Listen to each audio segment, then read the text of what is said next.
Hey guys, welcome back to my channel. It's your girl Beata. In today's episode we are going to do part 2 of the do's and don'ts, as we have done that, and if you have not watched it, I will leave the link down below so that you can watch part 1 so that you can connect with it.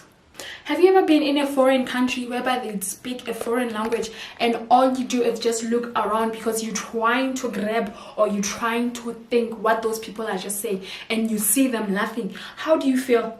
It's a very bad situation. Now this brings us to our first point. When communicating and whereby there is a deaf person, never ever exclude that person. Find all means of communicating and engaging him or including him in your conversation. If there is a deaf person around you, do not gossip about him or her, hoping or thinking that that person will not hear, because that is another way of immorality. You don't need to do that. Never ever gossip around him or her. Another thing that you need to do is, while signing, ensure that you empty your hands. You don't want to sign while your hands are full of something. Maybe you're grabbing your cell phones, you're grabbing your headsets, you're grabbing your laptop, because that is not going to be effective at all. You need to empty your hands so that communication can be done very well.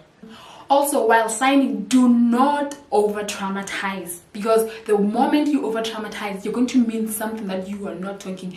Gently sign and that is it. That will be okay. You don't need to make a lot of moves to ensure that you're signing, unless you are translating and the speaker, the original speaker, is the one who is dramatizing. Then you also need to do that. Otherwise, if not, do not, because you're going to send a wrong message. So if you see 2 or more people communicating or signing in sign language, never ever interrupt them. For example, never walk in between those people as a way of separating them, because that is another way of showing disrespect. So let me say you see or you find them communicating and you miss what they signed. Don't be disgusted or don't be annoyed or don't be angry. Instead, gently ask for clarification what that person was trying to say. They will respond to you gently too. Thank you very much guys for watching. Please remember to tell your friends, and please comment, like and subscribe to our page. Thank you very much. Till we meet again next time.